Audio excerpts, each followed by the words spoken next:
ঘড়ির কাঁটা মেনে গোটা অযোধ্যা শহর সেটা কিন্তু সেজে উঠছে এবং সকালবেলা যে অযোধ্যাকে দেখা যাচ্ছে বিকেলবেলা তার রূপ পরিবর্তন হচ্ছে।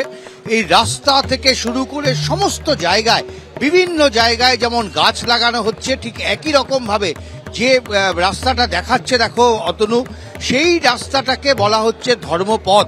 অর্থাৎ এই রাস্তার নামকরণ নরেন্দ্র মোদী নিজে করেছেন এবং দেখতে পাচ্ছ চারিদিকে যেখানে তুমি দেখবে, যেখানে আমাদের ক্যামেরা যাচ্ছে সমস্ত জায়গায় কিন্তু একেবারে নতুন রঙে সেজে উঠছে অযোধ্যা।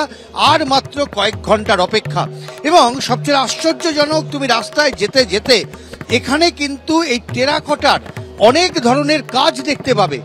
রামায়ণের পাতা থেকে এক একটা পাতা তুলে নিয়ে আসা হয়েছে অযোধ্যার এই রাস্তায়। এই যেগুলোকে বলা হয় মুরাল, এই মুরাল তৈরি করা হয়েছে গোটা অযোধ্যা জুড়ে। এই মুহূর্তে 190টা মুরাল রয়েছে যেগুলো গোটা অযোধ্যাতে স্থান পাচ্ছে এবং এখানে রামায়ণের বিভিন্ন কাণ্ড এখানে কিন্তু তুলে ধরা হয়েছে। আরো মজার বিষয় যে এই মুরালগুলো তৈরি করার দায়িত্ব পেয়েছেন কিন্তু আমাদের পশ্চিমবঙ্গের একজন শিল্পী, যার বাড়ি হচ্ছে কৃষ্ণনগর।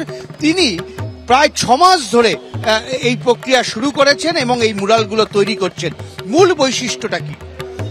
এখানে আমাদের যে মুরালের মূল বৈশিষ্ট্য হচ্ছে টেরাকোটার কে প্রাধান্য দেওয়া হয়েছে। এরা টেরাকোটায় 100টি মুরাল করাতে চেয়েছেন এবং টেরাকোটা যেহেতু একটা ইকো ফ্রেন্ডলি জিনিস এবং এর কোনো ক্ষয় কম, ক্ষয় বহুত অনেক দিন অব্দি। মূলত কি তুলে ধরছেন এখানে আমাদের রামায়ণের কাহিনীর উপর নির্ভর করে 190টি মুরাল তৈরি হবে, তার মধ্যে 100টি আমরা করছি টেরাকোটায়। যেমন এই মুরালটা যদি বলেন যে এখানে আপনারা কি দেখাতে চেয়েছেন? এটা হচ্ছে যখন বনবাসে চলে যায় কেবার নদী পার করে আরো গভীর বনে চলে গেছেন, সেই সময় ভরত আর শত্রুঘ্ন খোঁজ করতে করতে এবং অযোধ্যাবাসী খোঁজ করতে করতে ইয়েতে এসছিলেন সেই রামকে খোঁজ করতে, সেখানে নিশাদ রাজের সাথে দেখা।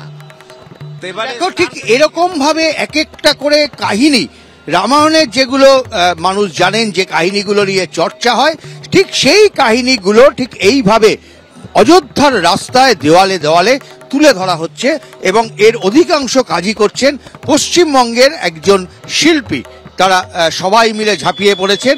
এই মুহূর্তে অযোধ্যা প্রস্তুত, আর কয়েক ঘন্টার মধ্যে অযোধ্যা ইতিহাস তৈরি হতে চলেছে এবং সেই ইতিহাসের সাক্ষী থাকার জন্য দেশের বিভিন্ন প্রান্ত থেকে মানুষজন ছুটে আসছেন অযোধ্যাতে। আর তারই সঙ্গে নিরাপত্তা বলায় মুড়ে দেওয়া হয়েছে গোটা অযোধ্যা শহরকে, যাতে কোথাও কোনো সমস্যা না হয়। এবং মুখ্যমন্ত্রী তিনি আজকে থেকে অযোধ্যায় থাকা শুরু করেছেন সমস্তটা নিজের হাতে নিজের চোখে পর্যবেক্ষণ করার জন্য। অর্থাৎ গোটা অযোধ্যা জুড়ে যে কর্মযজ্ঞ চলছে তার থেকে এটা স্পষ্ট যে রাম ভক্তদের আবেগ এই মুহূর্তে কোন পর্যায়ে। উজ্জ্বল, তোমাকে ধন্যবাদ।